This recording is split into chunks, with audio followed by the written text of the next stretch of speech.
3, 2, 1. Seja muito bem-vinda. Seja muito bem-vindo. Eu sou Stefano Venturato. E eu, a Isabela Câmara. E esse é um Case para chamar de seu, um podcast da Anshan Brasil. Muito bem, Isabela Câmara. Começando o nosso primeiríssimo episódio aqui, o friozinho na barriga tá bom. Esse é o nosso primeiro episódio, o tecnicamente chamado episódio piloto. Quem assiste série sabe que toda série tem um primeiro episódio, tem um episódio piloto, que é o primeiríssimo momento em que a equipe se conhece, em que conversa e faz acontecer. E esse é o nosso primeiríssimo episódio, então é um baita prazer estar com vocês aí e trazer esses cases para o dia a dia, para vocês aprenderem bastante. E assim, acho que antes da gente começar com o case, que é o que você que está aí está esperando, a gente precisa falar um pouquinho da gente, né, para vocês entenderem quem são essas duas vozes que vão falar com vocês toda semana, não é, Isabela? Exato. E bom, eu sou a Isabela, eu tenho 23 anos, eu sou jornalista do time de comunicação da Anshan Brasil aqui em São Paulo e agora também parte do núcleo desse podcast. Eu sou Stefano Venturato, tenho 29 anos, pertinho do trintou aí, um millennial com alma de boomer, sou apaixonado por ouvir e contar histórias e faço parte do time de inovação da Anshan Brasil. E nós dois juntos vamos estar aí com vocês toda semana, a partir de hoje, com cases muito bacanas para vocês incorporarem e chamarem de vocês. Bom, então vamos lá. A gente já falou da gente e agora é hora da gente falar do protagonista desse podcast, que é o nome. E se você quer saber por que a gente escolheu esse nome, Stefano, agora a hora é sua. Então, gente, acho que uma curiosidade inicial sobre a Câmara Americana, sobre a Anshan, é que nós somos a Câmara Americana mais brasileira do mundo. Das nossas 5 mil empresas associadas aí, grande parte, a grande maioria são empresas brasileiras, então já começa a curiosidade aí. E a gente quis traduzir um pouco dessa brasilidade também no podcast da Anshan Brasil, por que não, né? E aí, aonde a gente foi buscar a inspiração para o nosso nome? No Erasmo Carlos. Erasmo Carlos, que tem a música Mesmo Que Seja Eu, e a gente foi buscar a inspiração lá no refrão da música, que eu vou privar os ouvidos de vocês, eu não vou cantar aqui, mas eu acho que vocês podem procurar aí depois do podcast, procurem aí o nome da música, entendam da onde saiu o case para chamar de seu. Mas ele vem para traduzir muito essa descontração, essa informalidade que a gente quer ter aqui na nossa conversa. A gente está brincando aqui que é para ser uma conversa de amigos, uma conversa para você pegar um café, ouvir o podcast, tá ali trabalhando, fazendo alguma coisa, quando você pode prestar atenção em alguma outra coisa ao mesmo tempo, para você ouvir de uma maneira natural e informal. E a gente também espera que tudo que vocês ouvirem aqui, vocês possam replicar, vocês possam pegar o case para vocês mesmos e levar para o dia a dia das empresas, das organizações que vocês trabalham. Então, é por isso que o case é para chamar de seu, de você que está ouvindo aí. E toda semana, sempre às terças-feiras e às quintas, com o episódio bônus desse episódio principal, a gente vai colocar vocês de frente com os melhores sucessos do mundo corporativo de um jeito que você nunca viu. E em cada episódio, basicamente, a gente vai discutir as tendências que não podem sair do seu radar e também trazer cases de renome, mas sempre atuais, para falar sobre esse sucesso e sobre todo o fracasso que aconteceu com eles nessa jornada. Afinal, a gente sabe, né, que errar é humano, a gente só precisa errar rápido e aprender com ele. Então, é por isso que a gente está aqui. Bora pro case? Estamos aqui com o Luiz França, Head de RH da Cordza, e o Fernando Mulan.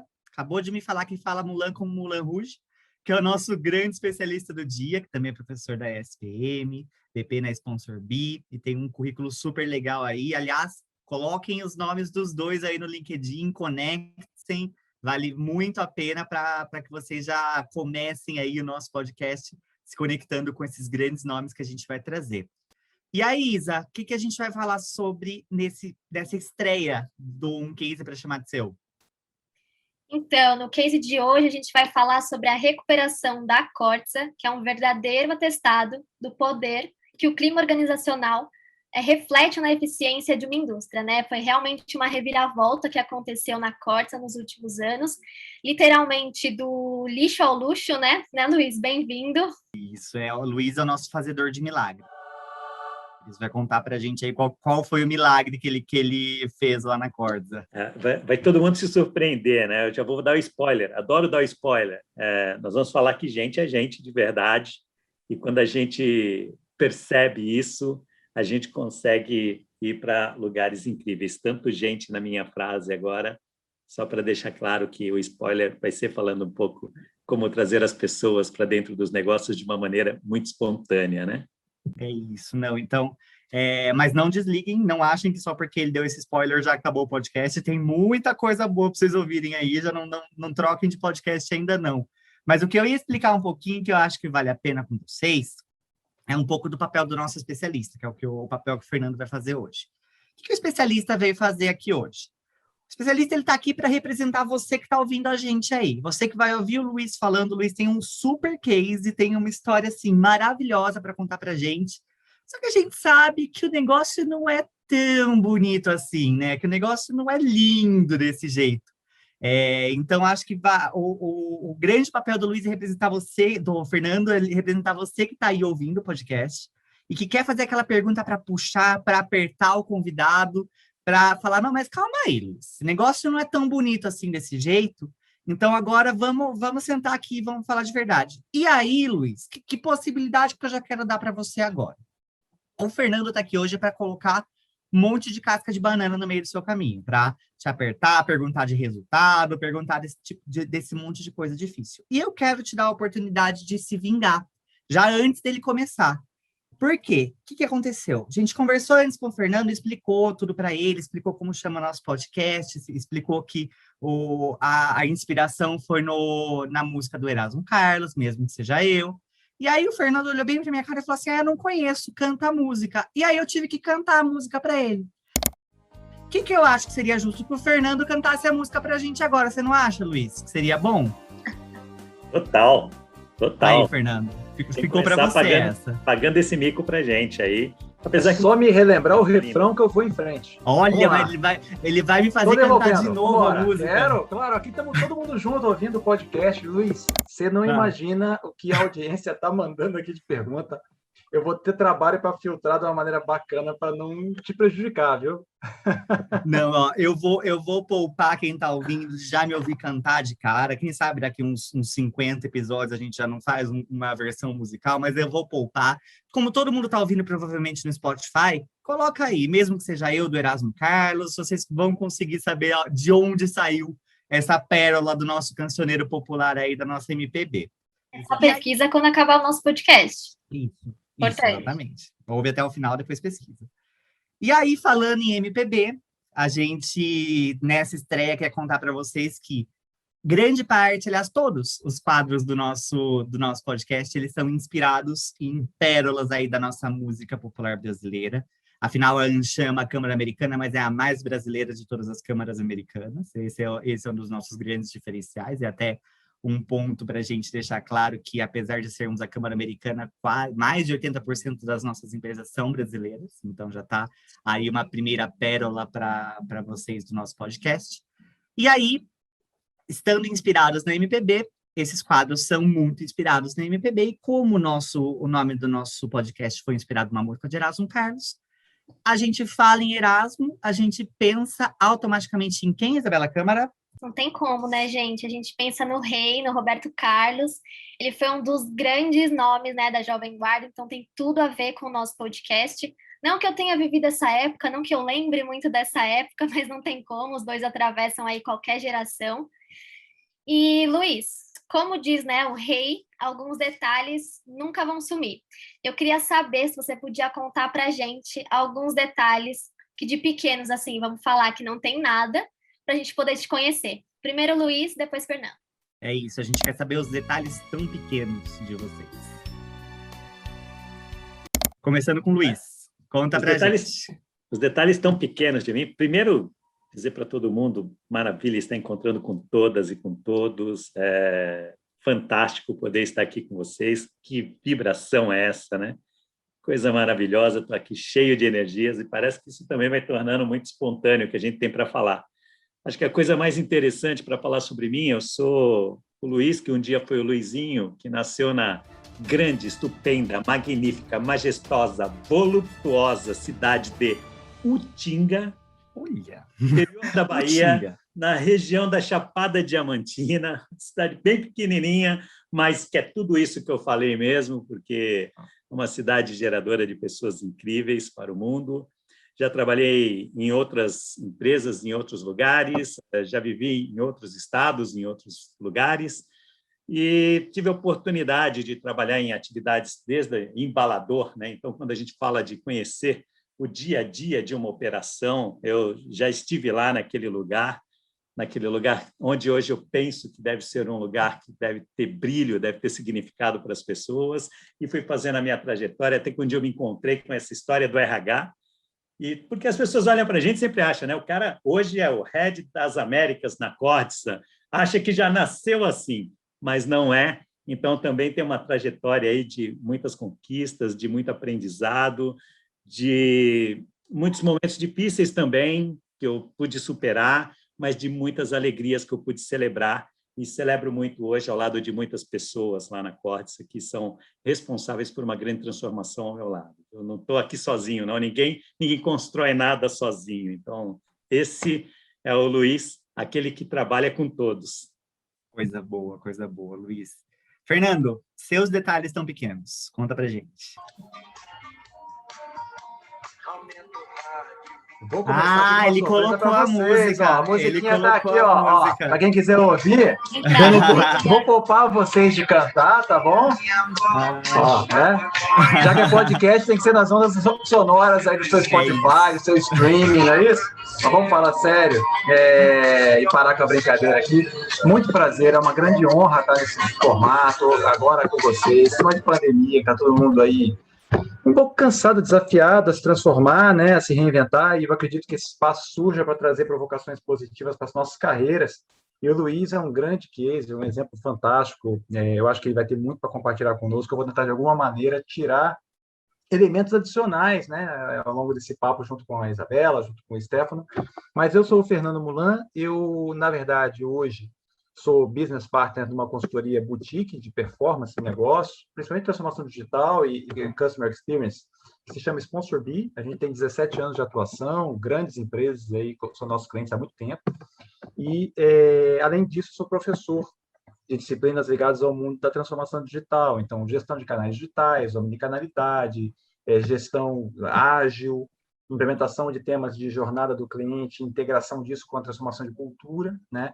Mas antes fui, por mais de 20 anos, executivo na área de marketing, negócio, atendimento a cliente, relacionamento com o consumidor.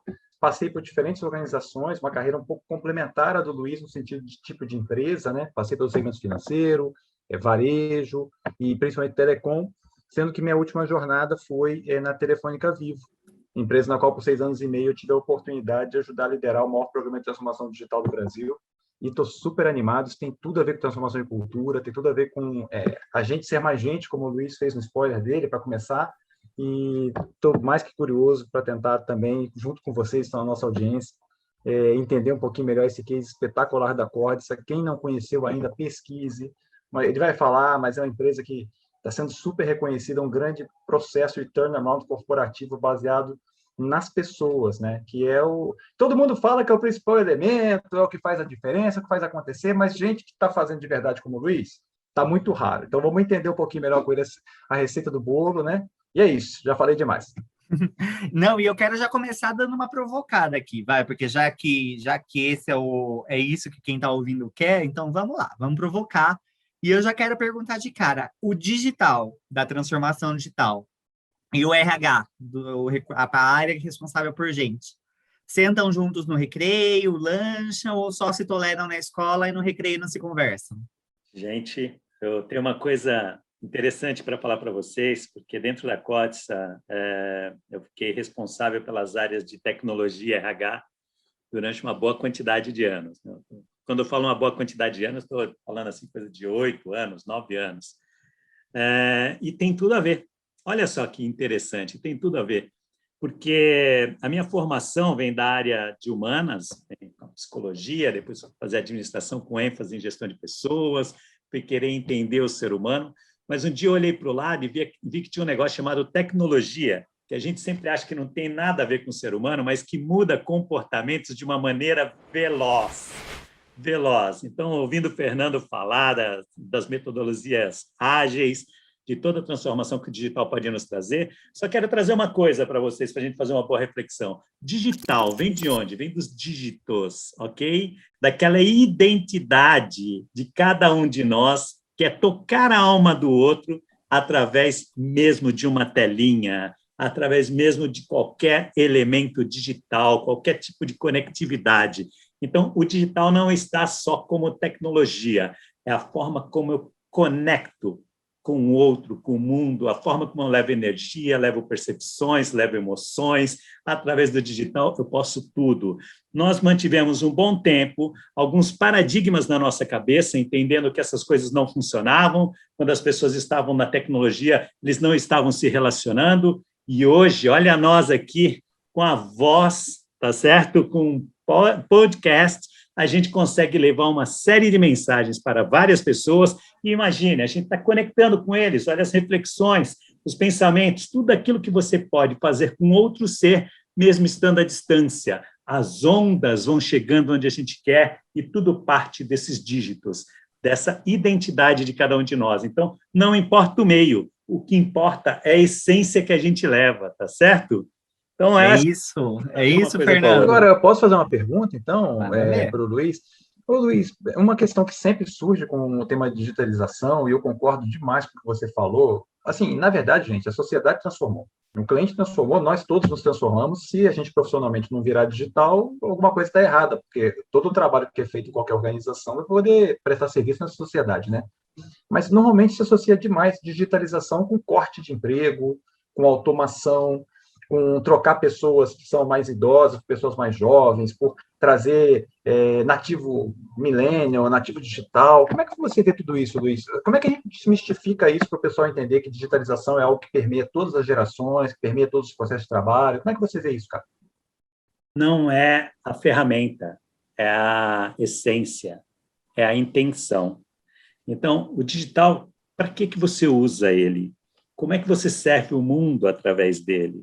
Porque hoje, vivendo momentos difíceis dentro da nossa sociedade, que nós tivemos que nos reinventar na nossa forma de nos relacionarmos uns com os outros, eu vejo, por exemplo, minha mãe que ouve esse podcast, que antes não ouviria, antes eu não tinha nem contato com ela. E quando eu falo da minha mãe, eu estou falando de uma pessoa de quase 80 anos de idade. Eu falo dos meus tios com mais de 80 anos de idade, eu tenho tios com mais de 90 anos de idade que podem me acompanhar nas redes digitais. Então, isso é um processo de inclusão.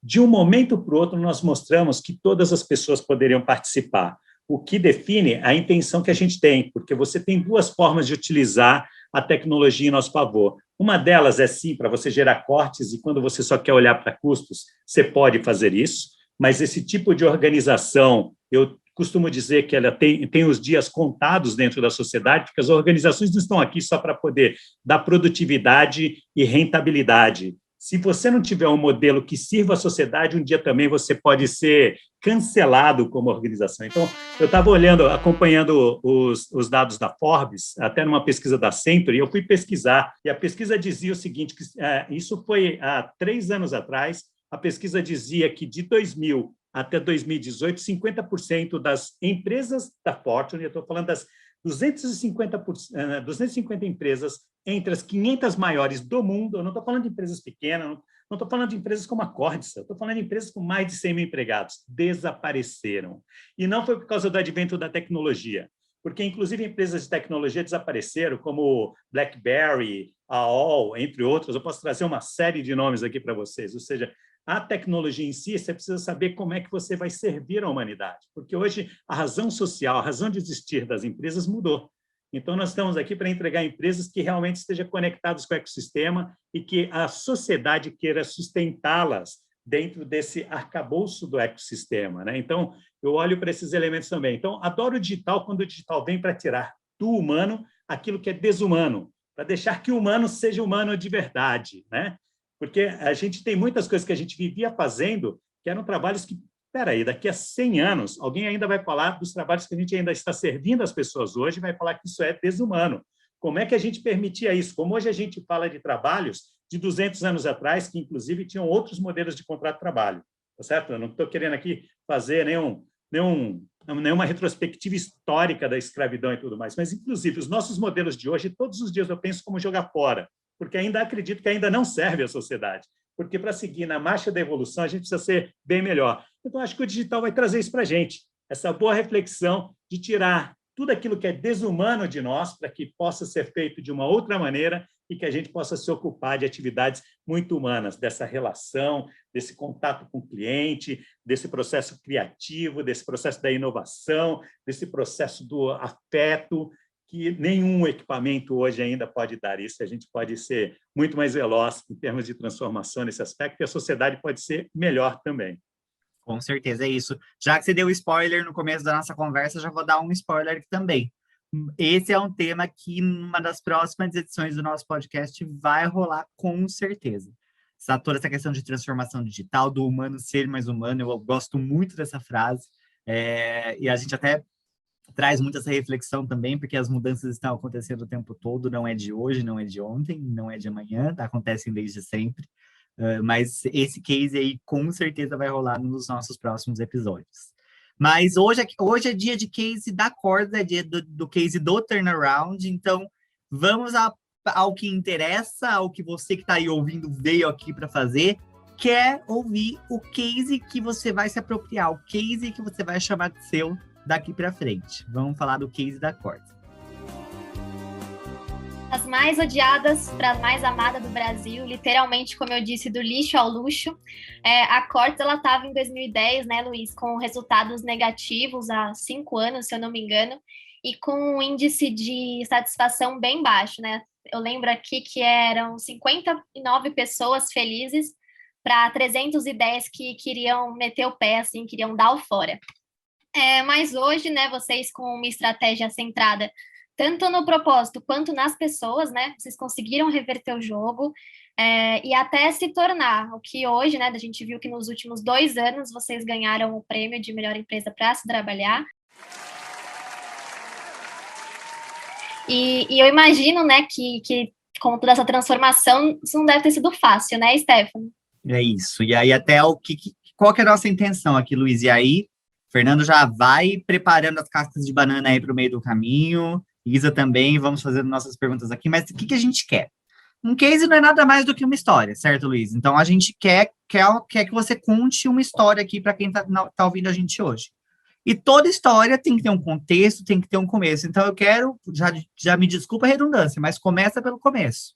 Lá atrás, quando o negócio estava complicado, todo mundo estava querendo meter o pé, como disse a Isa aí, qual era a situação da Cortes? O que estava acontecendo naquela época?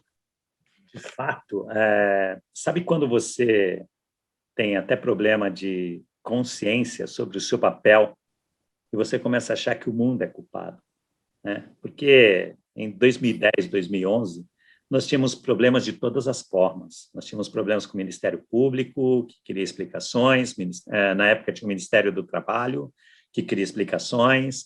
Os nossos empregados reclamavam da forma como a gente fazia a gestão, era apenas 16% de engajamento, ou seja, só tinha 16% das pessoas que estavam com a gente, todo o restante ou estava em cima do muro ou eram contras. E ainda nós tínhamos um índice maior de pessoas desengajadas, mais de 20% de pessoas desengajadas naquela época. Desengajadas, ou seja, são aqueles que estão realmente, inclusive, trabalhando todos os dias para desmoralizar tudo aquilo que você tente fazer para fazer a transformação.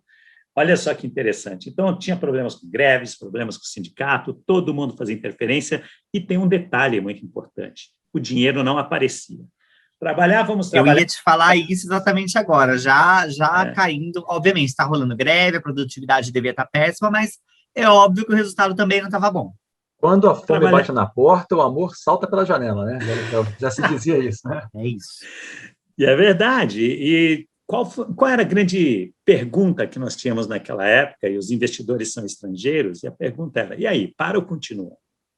Vale a pena ter essa operação no Brasil?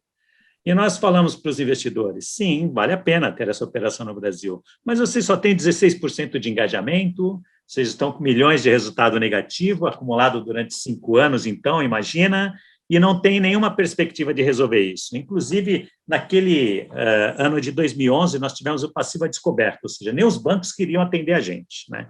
Fecharam as portas para todos nós.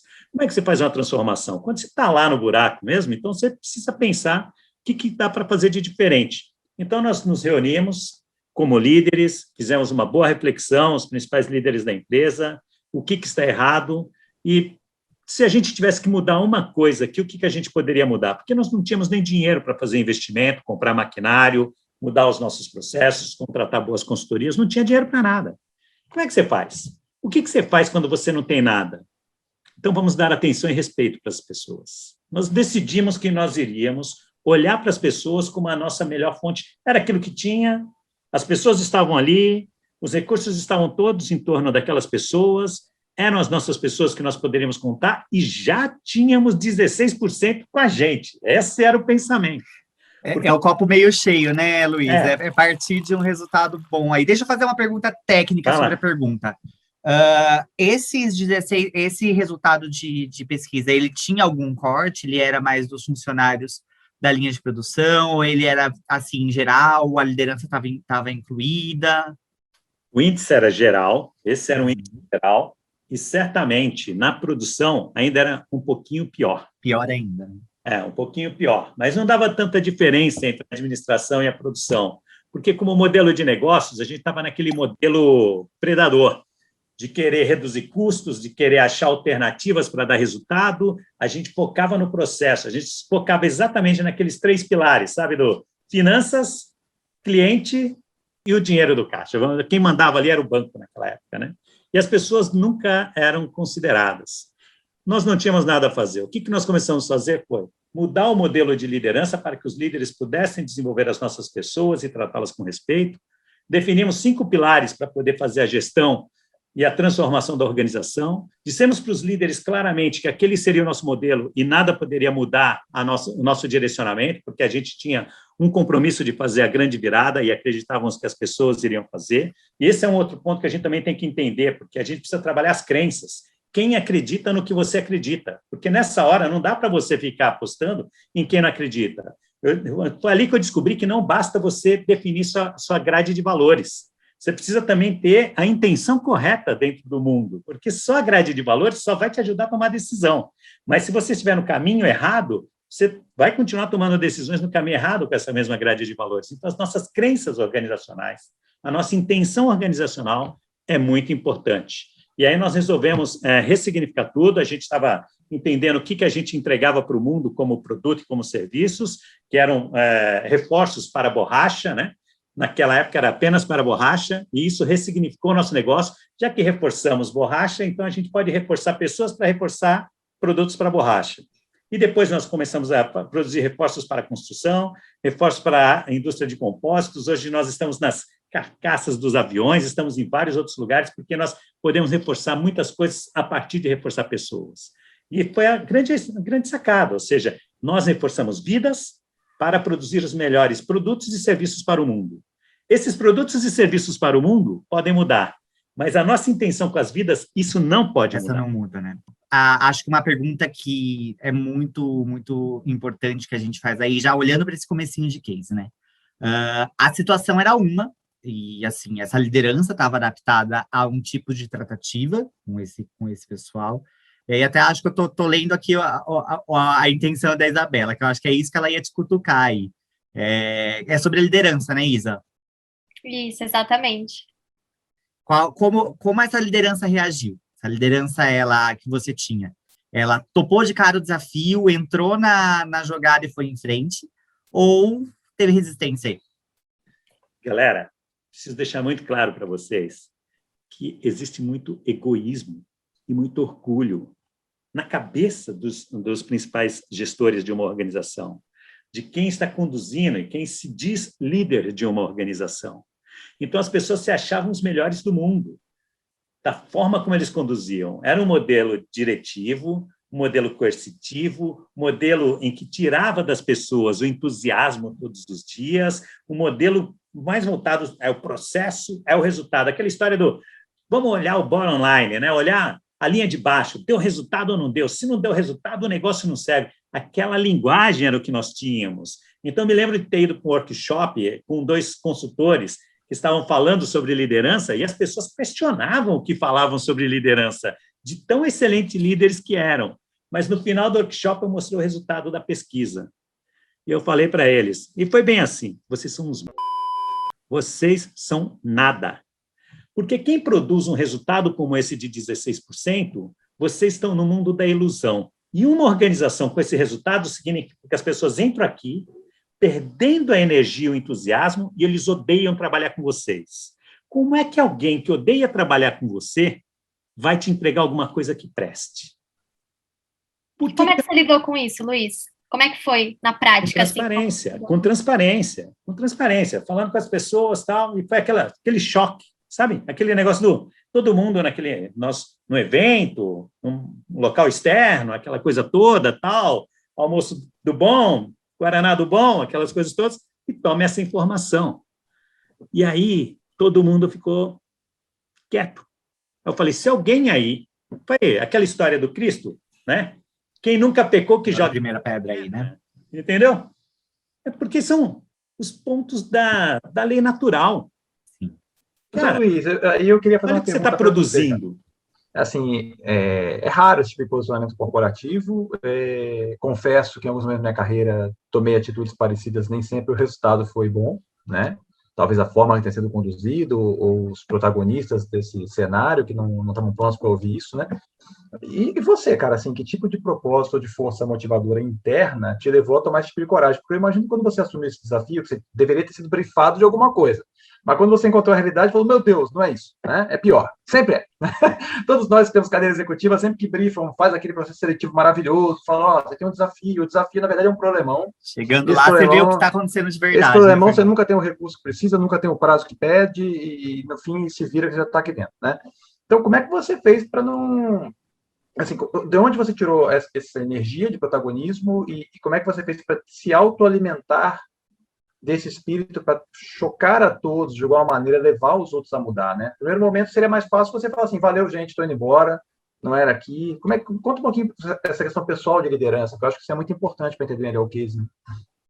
Eu confesso para vocês que eu estive vários dias pensando, rapaz, onde eu fui me meter? Que coisa difícil. E as pessoas, eu me lembro quando eu estava tendo a conversa com o número 1 da planta naquele momento, e eu falei para ele, você viu o nosso resultado? Ele falou, e aí? O que a gente vai fazer com isso? E agora, a gente fala ou não fala? Eu disse, nós vamos falar. Nós vamos contar para todo mundo quem somos. Porque uma das coisas que a gente precisa ter é transparência. Nós vamos ter coragem de falar sobre isso. Pode ser que a gente naufrague, mas as pessoas precisam saber o tamanho do problema. E as pessoas precisam de conversas com muita transparência mesmo. As pessoas precisam de um diálogo coerente. Porque eu vejo nas organizações líderes se reunindo com as pessoas falando a gente tem que mudar o resultado, a gente tem que mudar o resultado. Como se as pessoas se encantassem por um negócio de resultado. E, de fato, não é isso. As pessoas não estão nem aí com esse negócio de mudar o resultado, porque está todo mundo ainda preocupado com a sua própria situação. Como é que a gente traz todo mundo para dentro do jogo? Quando a gente coloca aí uma causa comum para todas as pessoas para fazer a virada. Então, era nisso que eu acreditava. Se a gente tiver uma causa comum, onde eu possa contar para todo mundo e pedir para esses 16% falarem mais alto para me ajudar, se esses 16% me abraçarem na causa, porque não é sobre você ter 100% com você, é você ter um percentual de pessoas com nível de consciência tal que na hora que os outros vão falar mal, esse pessoal vai falar, não, mas nós acreditamos que vai dar certo. Então, como é que você... Não é você ser o líder, só essa galera que vem junto com você... que está remando junto, remar junto com você também. Que vai fazer com que aqueles que querem remar contra tenham até vergonha, porque todo mundo quer fazer o certo. Quando está tudo encoberto, aqueles que remam contra podem falar com todo mundo, deixa isso para lá, e não sei o quê. Mas na hora que você torna o processo transparente e quebra as proteções da linguagem, quando alguém fala, deixa para lá, vai ter alguém que vai falar, não, peraí, cara. Luiz, esse foi essa tratativa e esse choque de realidade, aliado a pegar no colo quem tá, esses 16% e fazer eles falarem mais alto. Esse foi o ponto de virada? Foi aí que que todo esse processo começou a ser reestruturado? Foi o ponto de virada, porque eu deixei, de uma certa forma, aqueles que tinham estilo de liderança que não nos ajudava, eu deixei nu, porque começou a ficar claro.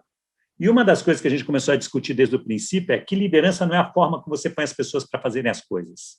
Liderança é um ato de reconhecimento. Então, ninguém aqui dentro tem o direito de se subjugar líder, se auto-intitular líder. Quem vai nos intitular líderes são as pessoas que vão olhar para nós e vão dizer que nós estamos levando eles para o caminho certo. Quem determina se tem líder é o seguidor. Então, como é que a gente vai fazer essa transformação no nosso estilo de liderança? Que é muito mais do que técnica. E aí eu tenho um grande desafio, porque às vezes as pessoas, os consultores, entre outros, que falam sobre ferramentas de como desenvolver líderes, e as ferramentas nos ajudam, eu não tenho dúvida disso, mas a ferramenta não determina o destino. Esse é o ponto. Eu tenho uma pessoa que é um cientista de átomos, que traz muitos medicamentos para salvar a humanidade. E eu tenho uma pessoa que também trabalha com os mesmos átomos, que faz uma bomba. Isso serve para tudo.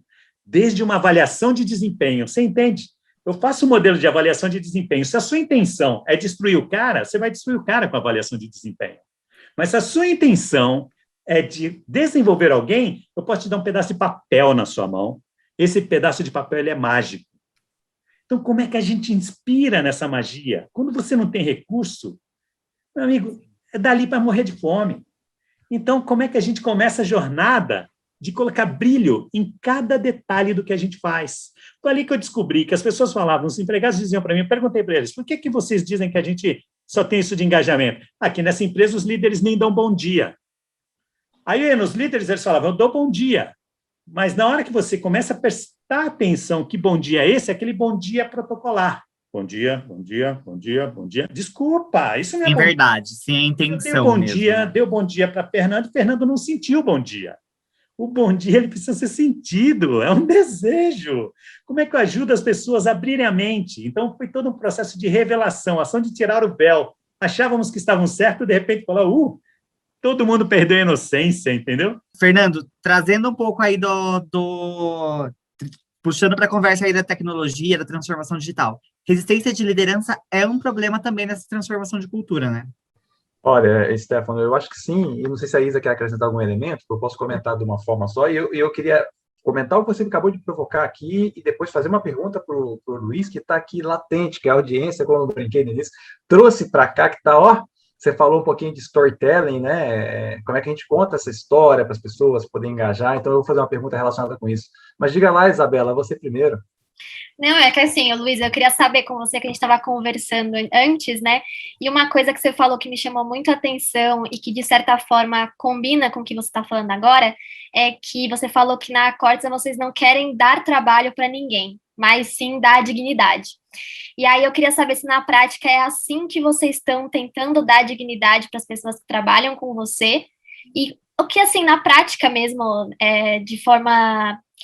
como os líderes, eles dão essa dignidade, né, para quem trabalha com eles, muito além do bom dia, como você falou, né? Então, eu vou vincular, Isabela, se você me permite, antes do Luiz comentar, com a provocação que o Stefano me trouxe, que aí acho que vale você elaborar em cima, Luiz, porque o digital tem muito disso, né? Tudo bem, durante a pandemia, minha avó de 92 anos, ela usa o celular para se comunicar em isolamento, ela tem, graças a Deus, tem saúde, ainda tem lucidez, e a tecnologia possibilita que ela hoje esteja viva, porque sem a tecnologia ela não teria, provavelmente a expectativa de vida quando ela nasceu não era a que temos hoje, né, e assim por diante. Mas, por outro lado, no mundo corporativo, a tecnologia é muito mal utilizada, né? Então, vamos fazer uma avaliação de performance? Vamos. Eu preencho um formulário de feedback padrão uma vez a cada ano e chamo o meu colaborador na minha sala, né? Porque tem muita empresa, aquele salão bonitão, chefe, né? Pomposo, ou a chefe pomposo ali. A pessoa já entra intimidada e você começa, deixa eu te dar um feedback, é o famoso feedback, né? Mas, enfim, faltou isso, mas eu acho que esse ponto aqui foi legal. É o sanduíche. E vamos lá, e vamos terminar o sanduíche, e assim, está registrado no sistema, e a sua avaliação de desempenho na matriz de potencial é um quadrante intermediário, tá? Mas se você quiser algum curso de autoformação e autocapacitação, eu, infelizmente, como eu te classifiquei no quadrante 5, a gente só vai dar para os talentos, que são os quadrantes de autodestaque. E já que o outro diretor brigou mais, o outro líder brigou mais, né, para colocar o peixinho dele nesse quadrante, o digital está sendo usado como uma forma de poder te punir. Então, como é que a gente integra o ferramental, que eu acho que, por exemplo, tem soluções hoje digitais, né, que são fantásticas. Você consegue acompanhar o feedback, o termômetro da equipe em tempo real. As pessoas podem perguntar para o líder e ele tem que comentar, facilitar isso em tempo real, tá? Então, tem soluções na área de pessoas, acho que vocês, alguns aqui que estão nos ouvindo, conhecem bem, que ajudam demais a humanizar, né, a fazer isso que você comentou, tirar do humano o que é desumano, né, através da tecnologia, mas, por outro lado, a tecnologia pode ser muito opressora, né, Luiz? Então, como é que a gente, em pleno século XXI, como é que vocês dão dignidade numa planta, ao mesmo tempo para o administrativo, ao mesmo tempo para o gestor e para a gestora, porque essas pessoas também podem se sentir oprimidas pela equipe, né? Porque na hora que a equipe está muito empoderada para comentar, e quem lidera faz o quê? Também, então, enfim, estou acrescentando uma amálgama aí, alguns pontos para você comentar, por favor, se você puder. Então, gente, olha só, algumas coisas interessantes da fala de todos vocês. A Isabela trouxe elementos cruciais para a gente entender que dignidade é essa. E Fernando traz também aí a potencialização que o digital tem na nossa vida, mas que momento que isso parte para a humanização, né? Inclusive, eu falo de liderança humanizada, falo, mas o que é liderança humanizada? Isso é tudo seres humanos, são seres humanos atuando dentro das organizações como máquinas. Então, quando a gente olha para esses processos de feedback e tudo mais, o que é um feedback? A tecnologia vai me ajudar a ter vários elementos para que eu possa entender como é que eu faço uma melhor gestão. Aquela história, porque os feedbacks foram criados dentro do modelo há umas décadas atrás, essa história do sanduíche de né? Perdão de falar de sanduíche de mas é assim, você fala do bom, aí você fala do monte de no meio, e depois você coloca o pão de volta para fechar com bom, para o cara não sair mal dali e não precisar de um atendimento terapêutico, né? Então, esse modelo não funciona, né? Isso não é o que as pessoas querem. As pessoas querem o seguinte, se é um feedback, tem que ser voltado para poder promover o desenvolvimento de um ser humano. Para fazer a gestão da performance e das metas, eu tenho outras ferramentas que a tecnologia pode me ajudar a falar para a pessoa, olha, está caindo a performance em tal ponto depois que você fez tal coisa. E aí ele, verdade e tal. É isso aí, essa é uma conversa de um assunto. Mas nós fomos treinados para utilizar o processo e os projetos para dar o feedback para o desenvolvimento da pessoa. Olha que coisa louca, né? Nós estruturamos, né? Sei lá, não tem nem palavra para falar isso, mas nós colocamos um processo estrutural para poder tratar de um ponto relacional. Quando o relacional é o seguinte, eu estou aqui, o Fernando fez aqui uma pergunta ótima para mim. Fernando, show sua pergunta, meu irmão, adorei. Pô, Isabela, você trouxe um ponto incrível, é do agora. Não pode ser do depois. Não espera para elogiar, né, Luiz? Mas, Luiz, os recursos são limitados. Como é que você faz? Então, eu faço... É o que a gente mais ouve, né? Assim, uma grande desculpa para desumanizar, mas o recurso é finito. Para quem a gente dá o recurso? Como é que você vê isso? Quando você trata de relações humanas, você não precisa de recurso nenhum. Sou eu e vocês. Todos os dias. Sou eu e vocês. Então, ser gentil... ser caridoso no argumento, porque a caridade é isso, né? Caridade não é você sair fazendo programas de beneficência apenas, entregando cesta básica aqui para quem precisa. Isso também é bom. Isso nós precisamos fazer porque tem pessoas que precisam, mas tudo que parte de nós leva a nossa energia. Olha que coisa interessante, que despertar que a gente tem que fazer com os nossos líderes. Quando eu me relaciono com a minha equipe, eu estou levando fluido vital para eles. Eu posso expandir o entusiasmo deles ou eu posso destruir o entusiasmo deles a partir da maneira como eu me relaciono com eles. Uhum.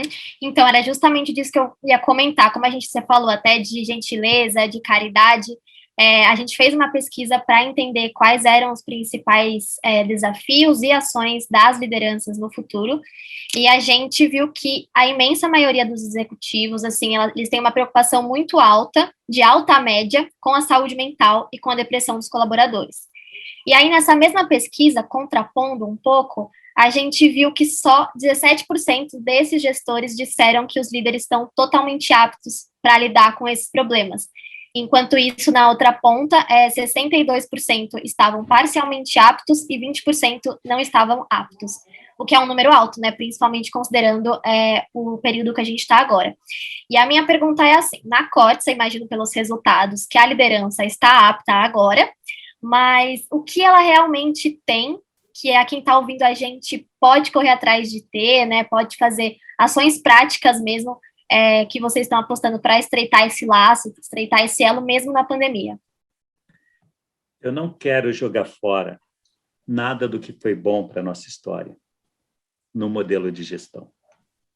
Mas nós, até hoje, ainda aplicamos métodos de formação e capacitação de como lidar com o ser humano que nós aprendemos há 30, 40, 50 anos atrás. Quando a gente tem uma humanidade em perfeito processo de evolução na velocidade da luz.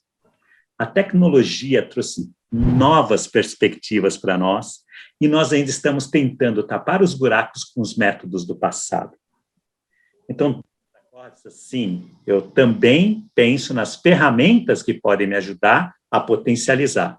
Por exemplo, vou preparar os meus líderes para lidarem com os pontos fortes. É uma das coisas que a gente faz lá. Eu não quero as pessoas procurando gaps das pessoas para poder desenvolver gaps. Eu quero que fortaleçam as pessoas naquilo que eles têm de bom, nos talentos. É o que eu gosto de assistir. Porque eu vou ficar muito tempo cuidando dos defeitos. É o seguinte, se eu junto um com o outro, um cobre o defeito do outro, a gente vai dar um jeito nesse negócio aqui, como é que a gente vai utilizar melhor os nossos pontos fortes. Então, eu preparo os meus líderes para eles conhecerem essa metodologia, que já está há alguns anos no mercado, mas o que mais importa é a essência.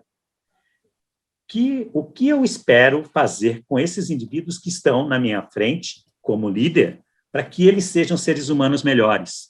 Porque nós entendemos que é isso. O papel da liderança é um papel social muito maior, não é um papel de gestão na empresa.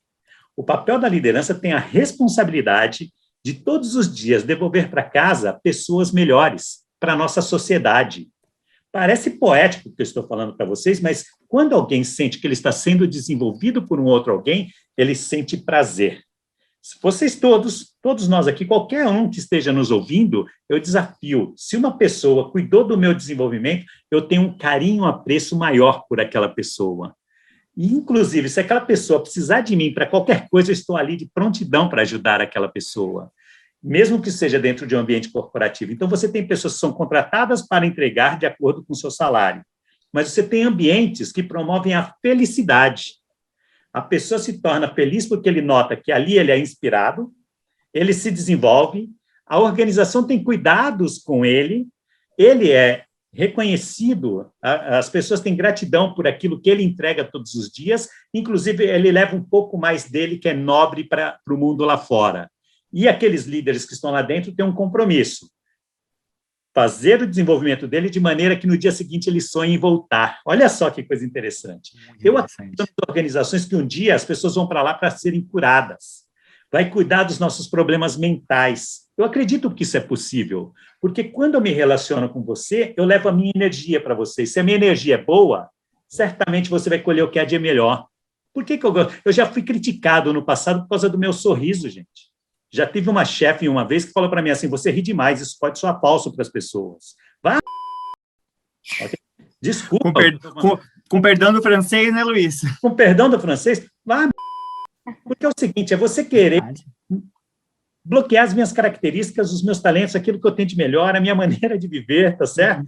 Então, obviamente, não é com ela que eu tinha que trabalhar, eu tive que procurar um outro ambiente que eu poderia mostrar o meu sorriso com muita felicidade. Hoje, eu posso rir à vontade. E a propósito de sorriso, e a propósito de mostrar o que você está sentindo de verdade aí, a gente já conheceu, entendeu um pouco do que estava acontecendo, a gente já percebeu alguns ingredientes aí do que você utilizou aí na Cortes, mas agora acho que está na hora da gente aterrissar um pouco, e até por isso eu falei que a propósito de sorriso, ainda muito baseados na MPB, a gente vai para o nosso próximo quadro, Isabela Câmara. Aqui a gente está no sol de quase maio, né? Quase maio, quase dezembro. Então, por que a gente não falar de alegria? A gente escolheu esse quadro em homenagem a um clássico, né, do Caetano Veloso, Alegria, Alegria, para a gente falar sobre os principais destaques do case de hoje. E agora que a gente já conhece o Luiz, a gente já faz quase parte, né, da Cortsa, Luiz, abra o seu coração agora para a gente. Qual foi a maior alegria, a grande alegria de toda essa transformação? O que realmente, quando você volta para casa, você enxerga como a melhor coisa que você fez na Cortsa? É isso, é hora do alegria, alegria. Então, Vai lá, Luiz. Eu não Conta posso pra falar gente. da alegria, alegria, sem lembrar que em novembro de 2019, eu fui convidado para uma cerimônia em São Paulo, e na época, um evento organizado pela Editora Abril, e era o dia do anúncio das 150 melhores empresas pelo Guia Você S.A., junto com o pessoal da FIA, né? Então, Você S.A., Exame, iriam fazer o anúncio. E quando a Cortsa saiu de lá com 3 prêmios, entre eles o da Empresa do Ano, ou seja, a melhor das melhores, e eu pude olhar nos olhos do Márcio Fernandes, que eu li os livros, acompanhava e assistia os workshops do cara, e, de repente, eu estou no palco junto com o cara, fazendo uma trajetória também, que ele também foi um cara muito inspirador. Aquele dia, eu olhava para as pessoas da Cortsa, cada um que nós levamos uma galera para São Paulo com a gente para poder celebrar, mas eu olhava para as pessoas da Cortsa, mas dava um sentimento de gratidão tão enorme, porque não era sobre o prêmio, porque nós nunca pensávamos no prêmio. Nós sempre pensávamos em ter um ambiente melhor. Mas na hora que você olha o sorriso, aquele olhar contagiante de cada ser humano, por estar ali, por sair daquele lugar tão distante e chegar naquele topo, aquilo foi a melhor coisa que aconteceu na minha vida. Voltar para a fábrica, encontrar aqueles sorrisos, aqueles olhares, aquelas falas, aquelas imagens incríveis que não saem da minha mente, não tem nada melhor do que isso. Porque é saber que um ser humano ele sai do seu trabalho todos os dias, indo para sua casa com um sentimento de dignidade, um sentimento de pertencer, um sentimento de que ele fez algo que as pessoas valorizam. E aí ele encontra com o filho dele, ele leva essa energia. Ele encontra a esposa dele, ele leva essa energia. Teve um dia que eu falei, na Cortsa a gente consegue reduzir até os índices de divórcio. Obviamente, tem vários outros fatores externos que não é a Cortsa, que podem influenciar, tá certo? Não tenho controle sobre todas as variáveis, mas pelo menos deixar o cara ou a moça uma pessoa melhor para a sua família, isso é magnífico, gente. Desculpa, não é só sobre trabalho.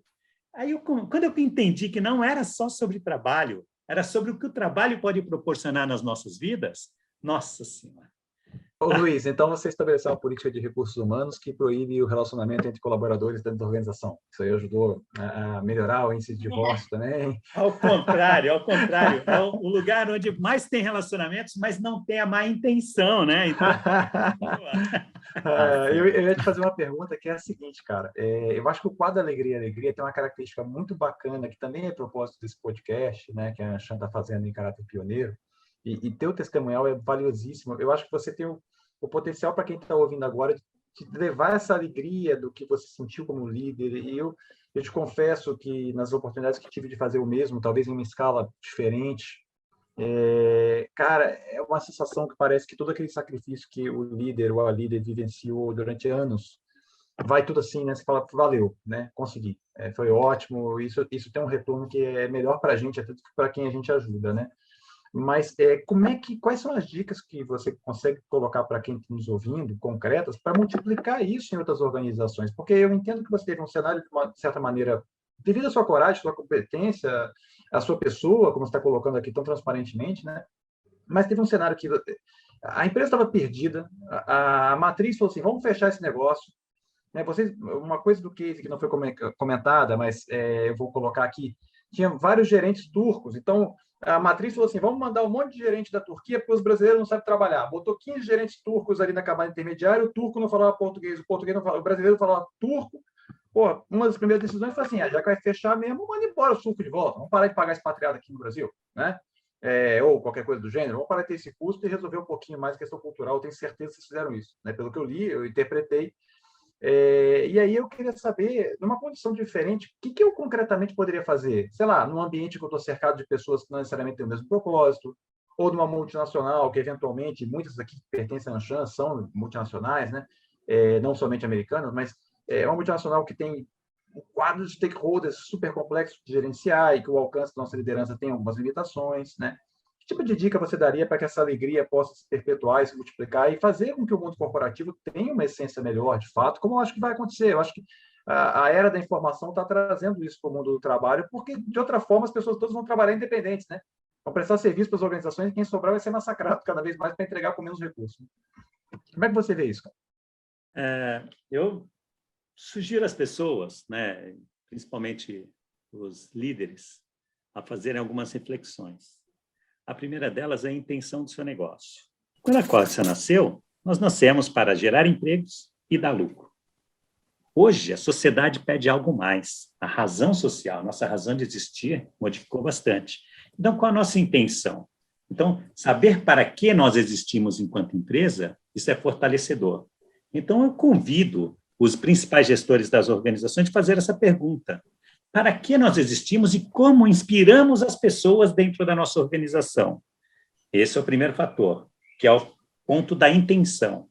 O segundo, eu chamaria de influência, né? O que é influência? Como é que a gente impacta a nossa sociedade? Qual a nossa proposta de valor, entendeu?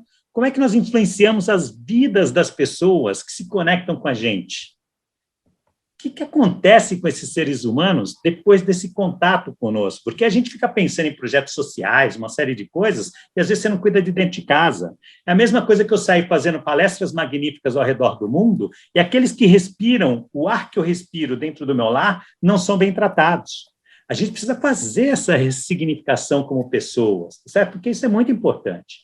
O terceiro é saber da identidade. O que a gente representa aí para esse pessoal todo? No que nós cremos, o que nós pensamos, o que nós sentimos, quais são as nossas necessidades, porque você começa a acertar o campo vibracional.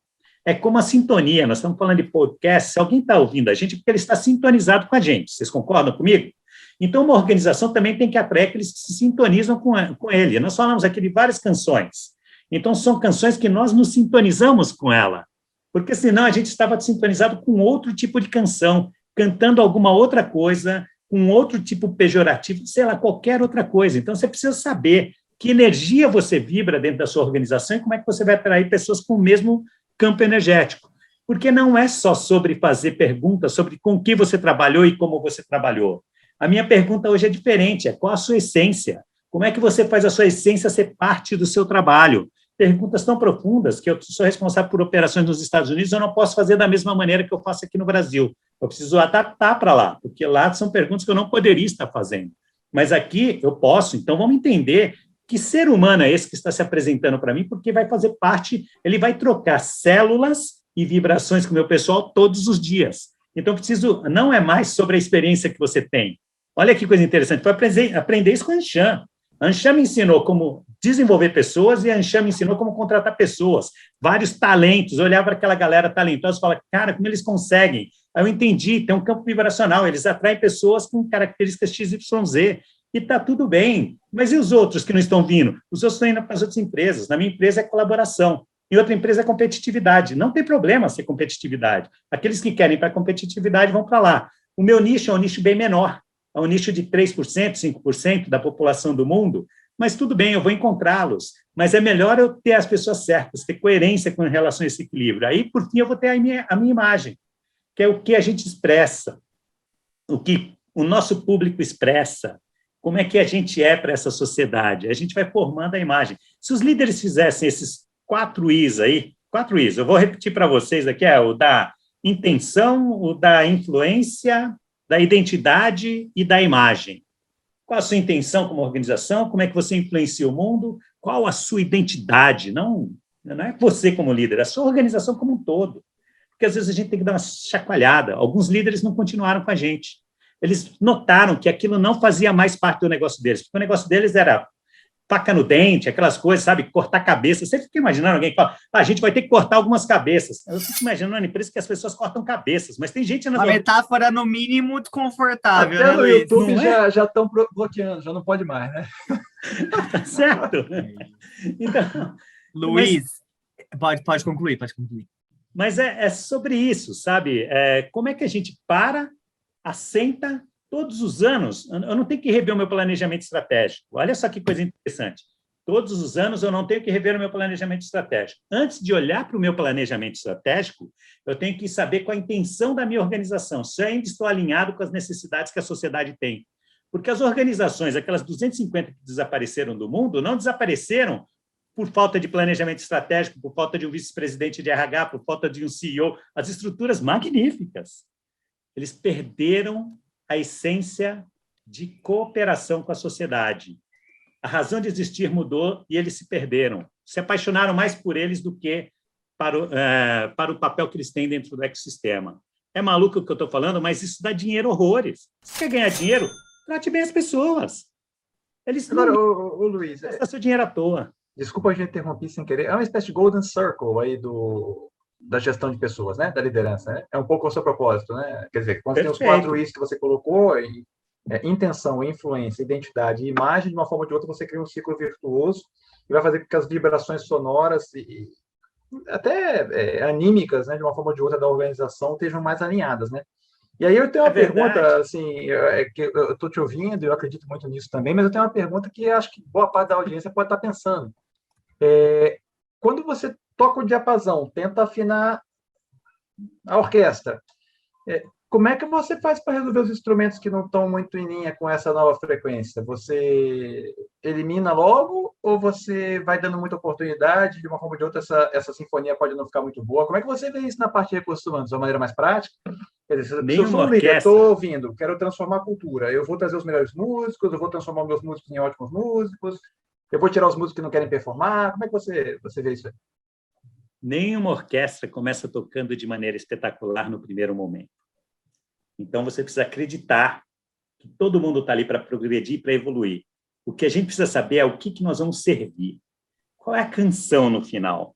Se todos estiverem sintonizados com essa canção no final, por isso que a história do Golden Circle, saber o porquê, é muito importante, isso vai fazer uma grande diferença. E eu costumo dizer para as pessoas, ninguém pode te dar aquilo que ele não tem. Não é porque a pessoa é má, talvez ele não saiba, então eu preciso ajudá-lo a ter. Ajudá-lo a despertar, ajudá-lo a entender o nosso papel como seres humanos dentro de uma organização. Isso para o nosso modelo, como cultura. Mas tem pessoas que eu vou precisar desenvolver, porque ele não tem hoje. Então, ninguém pode te dar o que ele não tem. Então, eu preciso ajudá-lo a ter. Como é que eu ajudo a ter? Desenvolvendo, dando oportunidade, dando chance. Mas tem gente que tem desalinhamento de crença. Isso está no princípio. Os nossos princípios são diferentes. Se eu acredito no ser humano, eu tenho um líder, suposto líder dentro da minha organização, que não acredita que o ser humano é importante, ele vai me enganar durante um tempo. Mas ele não vai me enganar para sempre. Eu preciso ter uma conversa séria com ele. Ou eu ajudo ele a mudar a crença que ele tem sobre o ser humano, ou ele pode ser muito feliz no outro lugar, onde trata os seres humanos da forma como ele aprendeu a tratar. Porque nós também fomos educados para o modelo de gestão. Nós tivemos aí na escola, no decorrer do tempo, 30 anos, 40 anos, os nossos líderes, eles vieram de um outro modelo. Nós não tivemos ainda... Isso que a gente está falando aqui hoje, ainda ninguém conseguiu ensinar. Olha que coisa interessante. O que a Anshan está levando para as pessoas, o que você está levando, Fernando, ninguém conseguiu ensinar ainda. Porque nós ainda estamos vivendo no processo, ainda está no meio do caminho. Um dia isso vai ser uma teoria, alguma coisa assim, aí vai ficar fácil. Mas hoje não está fácil. Hoje é um louco falando, um monte de gente falando, mas será? A única coisa que eu garanto para a pessoa é que dá lucro. E dá lucro. E dá resultado. Quando eu comecei minha carreira, o diretor de recursos humanos da empresa que eu comecei me deu um livro, eu era estagiário, ele deu um livro que chamava assim, Encontre o Cavalo Certo para Montar. E ele falou assim, você tem que ler esse livro, porque a sua carreira vai ser baseada nisso. Isso faz 25 anos, né? E o livro tinha umas teorias muito legais, que tem a ver com esse papo, e eu juro que eu não interrompo mais o nosso podcast, mas olha só o nível da evolução da gestão de pessoas, e assim, ainda tem gente que está na cidade, né? O que era o cavalo certo para montar? Você tinha o cavalo do chefe, que era uma chance de 1-2 de você conseguir ter uma boa carreira. Então, cola no chefe, puxa o saco do chefe, vai com tudo que vai dar certo. Aí você tinha vários outros cavalinhos, aí você tinha o cavalo do trabalho duro, comprometido e com propósito. 1 em 1000. Era essa a visão de recursos humanos há poucos anos atrás. Sensacional. E é verdade, e é verdade. E não tem problema. Naquela época era aquilo que nós tínhamos. No tempo da escravidão era aquele modelo que eles tinham. No tempo do Império, eram outros modelos. No tempo disso, eram outros modelos. E muda todo dia mesmo, né, Luiz? A humanidade vai evoluindo. O que a gente, como empresa, precisa fazer é reconhecer esse movimento e assumir a dianteira. Porque se a gente tiver boas organizações para entregar para o mundo, essas organizações vão ter longevidade. E quem está ouvindo quem vai chamar de seu está na frente já nessa corrida, hein? É bom já o pessoal já ficar esperto. Então, aí agora o nosso próximo quadro é o quadro. Eu vou até deixar o Fernando sozinho nesse quadro, porque aí ele vai jogar todas as cascas de banana possíveis aí pro Luiz. Mas agora a gente continua nas nossas pérolas do nosso cancioneiro popular aí, que agora tá na hora de molejão. É hora da gente falar do que não era amor, era cilada. Então, Luiz, a gente sabe, né, que nem tudo são flores e que muitas vezes a gente acredita que é amor, no final é cilada. E é exatamente nisso que a gente quer tocar aqui com você e conversar, né, sobre nada mais, nada menos do que as expectativas que foram frustradas, né? O famoso expectativa versus realidade. Aquilo que acabou não dando muito certo, né, ou fugiu totalmente das suas expectativas. E Luiz, eu queria, assim, a mesma pergunta que eu fiz para você, qual foi a maior alegria, eu queria saber qual foi a maior enganação, a maior cilada que você encontrou na Corsa. O que não era amor? Então, logo no princípio, eu tive que vencer muitos desafios com líderes e com pessoas, porque a energia para o boicote da sua transformação também é muito grande. Eu disse para vocês que eu tinha 16% comigo, eu tinha 22% contra. Esses 22% também eram um recorte de todos os níveis da organização. Esses 22%, sim, eles vão dar muito trabalho. E por isso que eu digo que não é sobre o resultado, é sobre a jornada que você vai fazer. A felicidade pela conquista de cada etapa no dia a dia. Porque se você não tiver algo maior na sua mente, aí eu trago aí um pouquinho do Viktor Frankl, que trouxe o conceito, que também não é dele, mas ele trouxe isso no livro dele, que é quem tem um porquê enfrenta qualquer como. A grande verdade é onde é o ponto que nós queremos chegar e como que eu me mantenho voltado para os meus sonhos. Por isso que, naquele momento, a grande lição foi: eu não preciso só de líderes, eu preciso de pessoas que sonhem e ajudem os outros a sonharem. Olhar para o futuro é uma característica que, para mim, não pode faltar nos nossos líderes, porque você precisa ajudar numa passagem para algum lugar. Os profetas, os Martin Luther Kings, os Gandhis, todas essas pessoas enxergavam um mundo que ainda não estava presente. Então, na liderança, uma essência dos grandes líderes, na essência dos grandes líderes, você precisa encontrar esse caminho. E você precisa ter uma certa força, uma certa indignação dentro de você, que pode te manter ali com a energia acesa o tempo inteiro, que vai servir para cuidar da sua resiliência.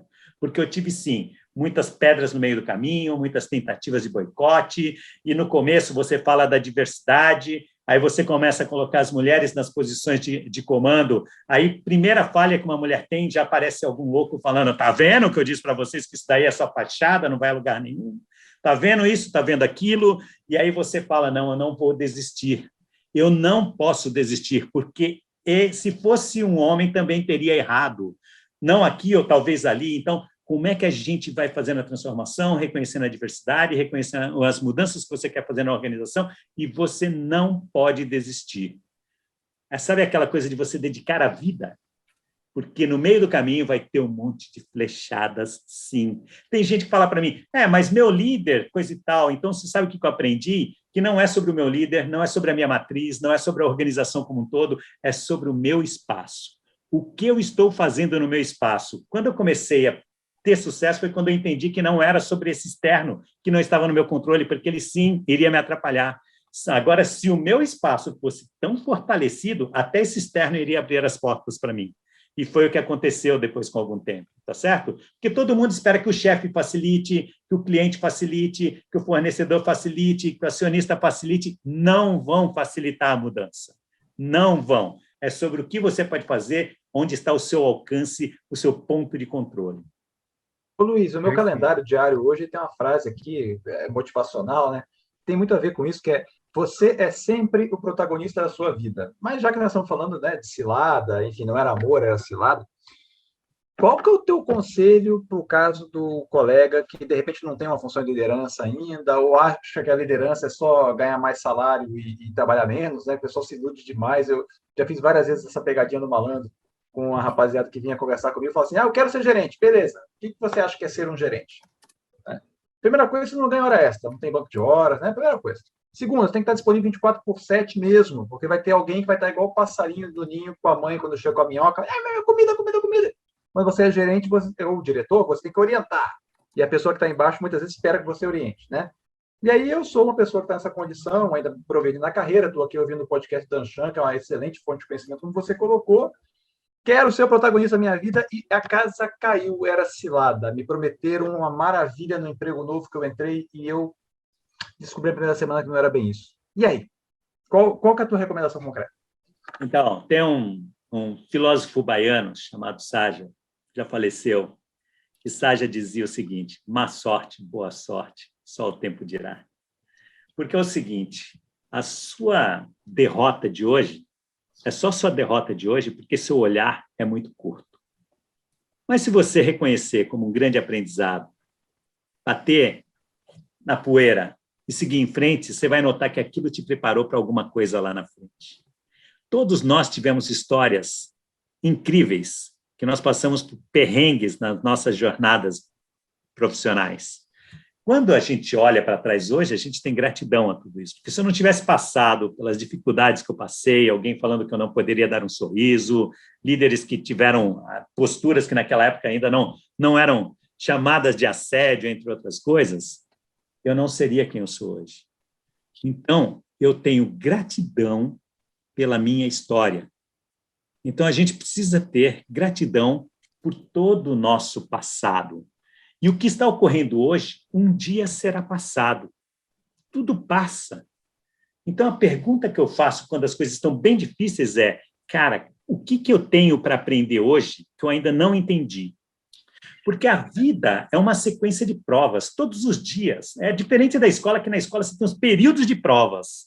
Mas na vida, todos os dias abrem provas de humildade, provas de talento, provas de seja lá o que você quiser imaginar. Todos os dias você é testado. E se você não passar na prova, você repete. É igual o processo escolar. Você tem que voltar e fazer de novo. Então, é bom quando a gente está passando pelas provas para saber o que eu estou aprendendo agora. Minha recomendação para as pessoas é o seguinte, não entenda os seus problemas como problemas. Entenda como uma prova e você precisa estudar melhor para passar no próximo exame. Porque isso.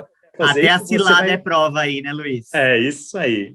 Mas eu queria aprofundar, porque eu acho que o conselho é válido, eu estou numa situação extrema. Mensagem de um colega executivo, semana passada para mim, que tomou uma decisão que eu não vou abrir aqui, tá bom? Não lembro, cheguei a comentar com você, mas na empresa em que eu estava, o CEO, quer dizer, o presidente da empresa, além de defender que não basta ganharmos, temos que ferrar com os concorrentes, certo? Mandava a mensagem para toda a empresa esculhambando o fornecedor, era sexista. Eu entrei nesse lugar. E aí? O que eu faço? O grande desafio de hoje é que ainda, pelo menos aí, 95% das organizações do mundo levam essa característica, em todos os tamanhos de negócios. O grande desafio de hoje é como você vai se proteger e como você vai exercer o seu papel naquele espaço que é seu. Para mim, a minha responsabilidade era uma unidade chamada Cordsa Brasil. Se eu fosse olhar para a Cordsa no mundo inteiro, talvez eu iria desanimar. E eu não tenho controle, eu não tenho domínio sobre isso. Mas no meu pedaço, mesmo no meu departamentozinho, às vezes a pessoa, só com 2 pessoas trabalhando com ele, pode fazer daquele lugar um sonho. E a minha pergunta é, sim, você está questionando o que é a sua organização como um todo, mas no seu espaço, o que você tem feito? Porque isso você é responsável. Isso você presta contas. Porque se você só repetir o que os outros fazem, esse é um problema que você está criando para as outras pessoas. Então, cada dia mais, eu convido os líderes a fazerem boas reflexões.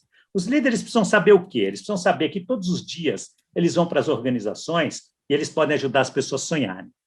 Esse é um deles. O primeiro ponto de liderança é, eu preciso ajudar as pessoas a sonharem. com ambientes melhores, com oportunidades melhores, e só consigo fazer isso dando demonstração que eu estou aqui para ajudar nessa construção.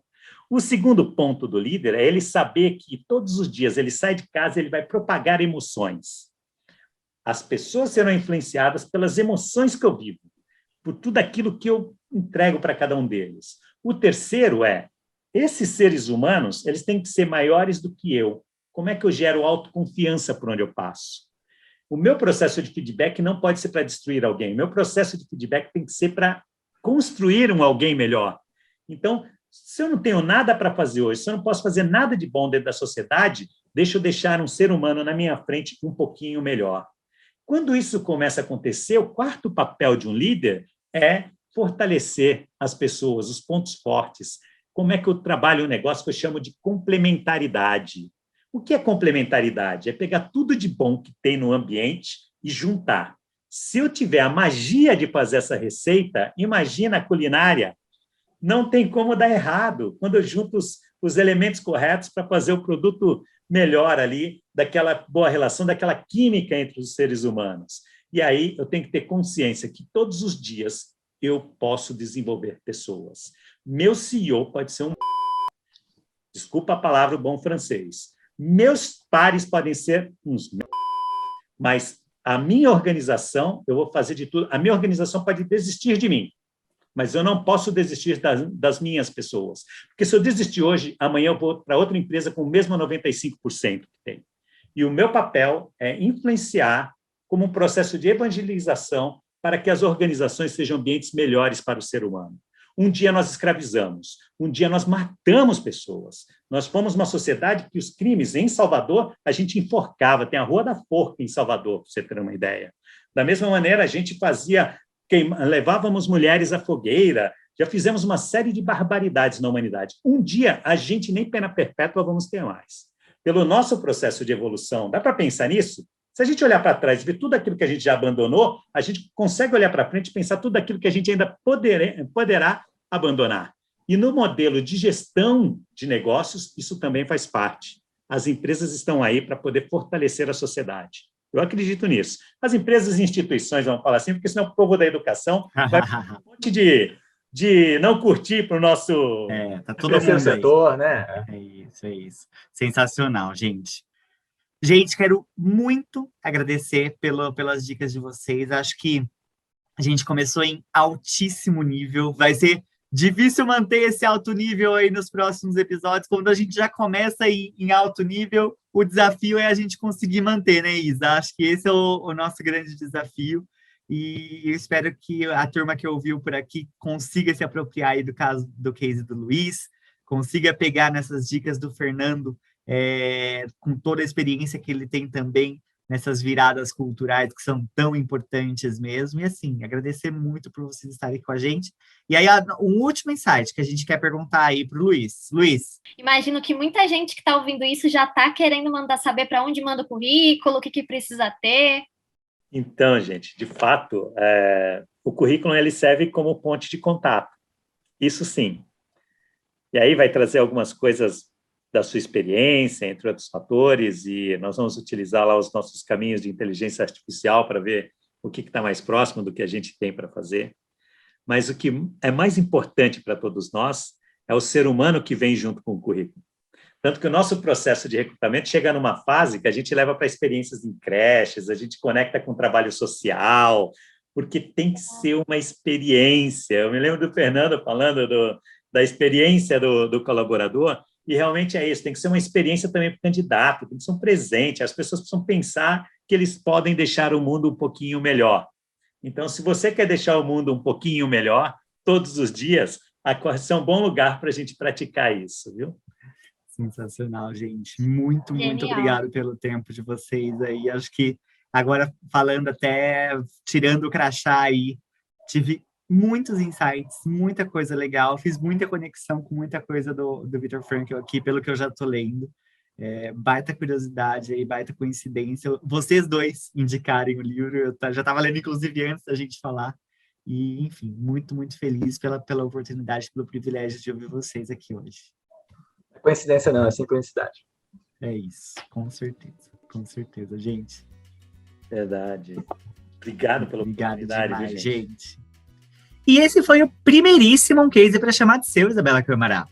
É isso aí, foi muito legal trazer duas perspectivas completamente diferentes que no final se complementaram e geraram insights muito legais, não é, Steph?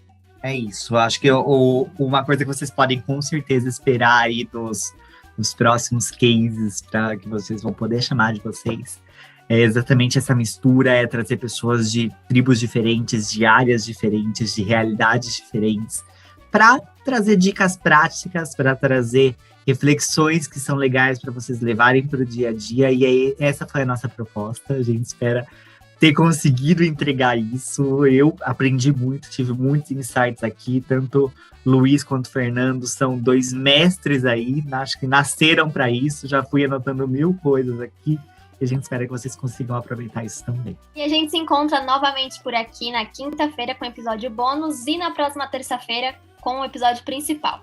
Mas até lá, continue acompanhando nossos conteúdos, notícias e eventos em anchambrasil.com.br. Não esqueçam de dar o follow no podcast para vocês sempre receberem atualizações e episódios novos assim que a gente tiver. E manda esse case para alguém que você acha que é importante ouvir, para um chefe talvez, para alguém da sua equipe que tá precisando ouvir um pouquinho dessas dicas de liderança. A gente vai gostar de ter esse case compartilhado, continuando a influenciar outras pessoas. E segue a gente também nas redes sociais, é só procurar por Enxam Brasil, no LinkedIn, Facebook, Instagram e Twitter. E vocês que nos escutaram até aqui, a gente quer saber sua opinião. Mande suas sugestões, comentários e até reclamações para podcast@anchambrasil.com.br. Muito obrigada pela presença, inaugurando aqui um case para chamar de seu, um podcast da Enxam Brasil. Esse podcast é idealizado por Enxam Brasil, com Guilherme Domingues na edição e captação, Vinícius Roque, Victoria Ferrara e Herbert Balo na produção. Eu sou Isabela Câmara. Eu sou Stefano Venturato e a gente se vê no próximo case. Até a próxima. Eu lembrei como respira. Só que tá bem bom de gravar uma vez, ficou bom, a gente repete todas as vezes.